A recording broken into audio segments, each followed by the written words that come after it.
Hello everyone, welcome to Navis world. तर आज आपण बनवणार आहोत फ्लावरची भाजी.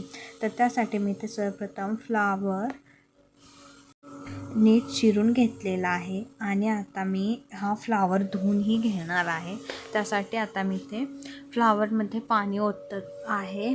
त्यानंतर इथे मी आता फ्लावर धुवून घेतलेला आहे. आता आपण कांदा भाजायला घेऊया. त्यासाठी मी ते साधारणपणे 2 कांदे चिरलेले होते. आता आपण भाजून घेऊया कांदा. आणि मी इथे एका फ्लावरची भाजी बनवणार आहे. त्यासाठी मी 2 कांदे घेतलेले आहेत. आता कांदा भाजण्यासाठी इथे मी साधारणपणे 2 चमचे तेल घालणार आहे.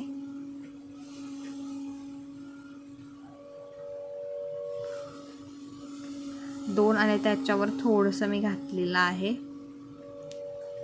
आणि तुम्ही आधी कधी फ्लावरची भाजी बनवली आहे का हे कॉमेंटमध्ये नक्की सांगा. आता आपण कांदा हलवून घेऊया. आणि मी गॅस एकदम फुलही नाही ठेवलेला, मी एकदम मिडियमच ठेवलेला आहे. तुम्ही पाहू शकता आता आपला कांदा भाजू लागलेला आहे, परंतु अजूनही नीट भाजलेला नाही. त्यामुळे अजून मी साधारणपणे 5 ते 6 मिनिटे भाजून घेणार आहे. आता इथे कांदा भाजल्यानंतर इथे धुतलेला फ्लावर घालून घ्यायचा कांद्यामध्ये. आणि कोणाकोणाला फ्लावरची भाजी आवडते हेही कॉमेंटमध्ये नक्की सांगा.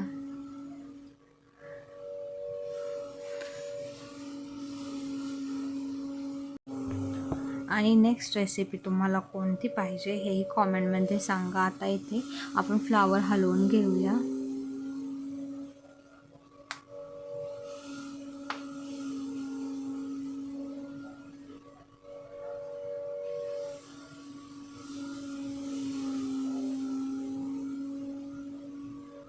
आता आपण मीठ घालून घेऊया. तुम्ही पाहू शकता फ्लावरला कसं पाणी सुटत आहे, परंतु इथे शिजण्यासाठी आपण एकदम थोडंसं पाणी ओतायचं आहे. साधारणपणे अर्धा ग्लास पाणी ओतलं तरी आपला फ्लावर नीट शिजेल. आता साधारणपणे मी इथे 10 मिनिटे फ्लावर शिजायला घातला होता. आता फ्लावर शिजलेला आहे. आता मी इथे चटणी घालणार आहे. मी इथे 2 चमचे चटणी घातलेली आहे. तुम्ही तुमच्या चवीनुसार चटणी घालू शकता. आता नीट हलवून घेऊया. आणि चटणीमध्ये जर मोठे मोठे ढेकळे असतील तर तेही फोडून घ्यायचे आहेत.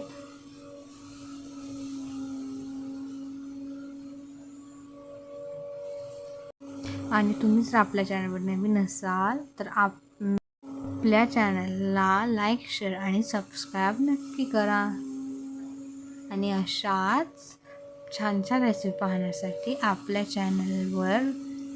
वरील बेल आयकॉनवरही प्रेस करा.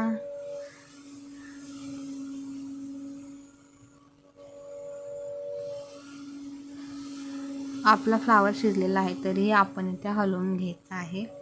साधारणपणे 5 मिनिटे मी ते हलवत राहणार आहे.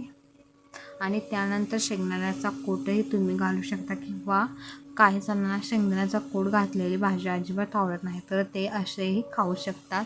याची टेस्ट खूप छान लागते.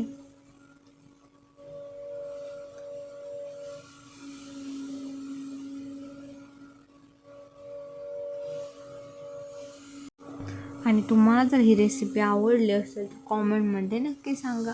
आणि नेक्स्ट रेसिपी कोणती पाहिजे तेही सांगा.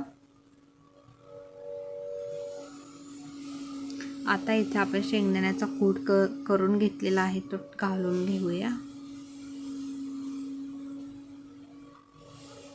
तुम्ही फ्लावरच्या भाजीमध्ये टोमॅटोही घालू शकता, परंतु मी इथे टोमॅटो घातलेलं नाही.